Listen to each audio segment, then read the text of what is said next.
Minute કે જ્યારે form પરત ખેંચવાની અંતિમ ઘડીઓ છે અને સુરતમાં સીધા જ દ્રશ્યો અમે આપને બતાવી રહ્યા છીએ કે સુરતની અંદર જે કચેરી ખાતે અત્યારે હલ્લાબોલ થઈ રહ્યો છે, હોબાળો થઈ રહ્યો છે, ઘમાસાણ મચ્યું છે। કોંગ્રેસના જે કાર્યકરો છે, કોંગ્રેસના નેતાઓ છે, સતત કોશિશમાં છે કે તેમના ઉમેદવારો પોતાનું ફોર્મ પરત ન ખેંચે। અત્યારે આ સીધા જ દ્રશ્યો સુરતથી।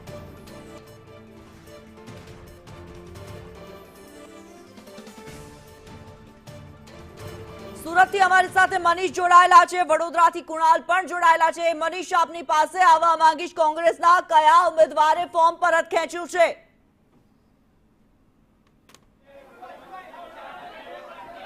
જી બિલકુલ, ફોર્મ પરત નથી ખેંચ્યું, પરંતુ ફોર્મ પરત ખેંચવાના પ્રયાસો છે તે કરવામાં આવ્યા છે, તે આક્ષેપ છે તે કરવામાં આવી રહ્યા છે। વોર્ડ નંબર 1 ના ઉમેદવાર કોંગ્રેસના છે, મોની પટેલ છે, તેની પણ આક્ષેપ છે કે તેની પર જે કહેવાય કે ભાજપના જે કાર્યકર્તા છે તે અંદર જે ઓફિસમાં ઘૂસીને જે ફોર્મ પાછા ખેંચવાના દબાણો છે તે કરવામાં આવ્યા છે। જોઈ શકાય છે કે અત્યારે પણ કેટલાક ભાજપના કાર્યકર્તાઓ છે તે બહાર જતા દેખાયા છે। અત્યારે તમને દ્રશ્ય બતાવીશ કે કઈ રીતની આ સ્થિતિ છે। સાહેબ, શું કહેશો, શું આક્ષેપ હતો કે ભાજપના કેટલા કાર્યકર્તાઓ અંદર ઘૂસી ગયા? કોઈ નથી ભાઈ, કોઈ નથી। શું આક્ષેપ હતો અને અત્યારે કઈ રીતની પરિસ્થિતિ સાહેબ આ દેખાય છે પરિસ્થિતિ બરોબર મેન્ટેન ધમાલ કેમ મચાઈ છે? મને ખ્યાલ નથી સાહેબ, બળજબરીથી અંદર અત્યારે કેટલા કાર્યકર્તાઓ અંદરથી બહાર નીકળ્યા છે એવું પણ દેખાયું છે। કેમેરાના કેદ છે સાહેબ?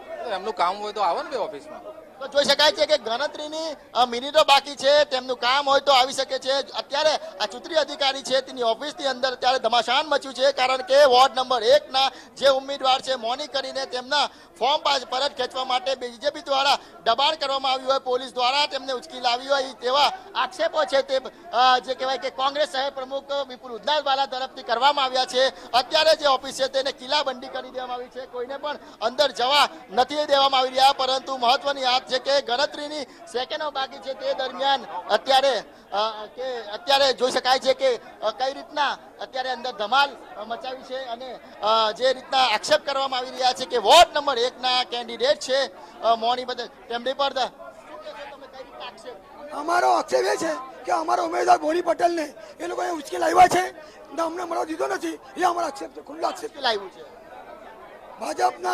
ભાજપના કાર્યકર્તા અને પોલીસ। શું કહેશો, આપ કોણ છો અને કઈ રીતના આક્ષેપ છે? હું એડવોકેટ છું, અહીંયા હું ઊભો તો મેં બધું નજરે જોયું।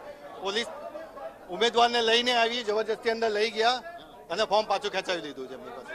બિલકુલ, તો પોલીસ પર ગંભીર આક્ષેપ કરવામાં આવી રહ્યા છે કે ભાજપના ઇશારે અત્યારે કોંગ્રેસના 1 નંબરના ઉમેદવાર મોની પટેલ છે તેમને ઉચકી લાવી છે અને તેમના પર ફોર્મ પરત ખેંચવાનું દબાણ કરવામાં આવી રહ્યું છે, જેના કારણે જ કોંગ્રેસના કાર્યકર્તાઓ છે તે અત્યારે કલેક્ટર કચેરી ખાતે પહોંચી ગયા છે અને ન્યાયની છે તે માંગ કરી રહ્યા છે।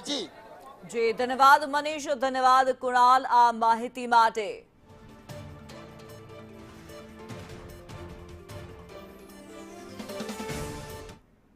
આ સાથે આ બુલેટિનમાં હાલ બસ આટલું જ, મને રજા।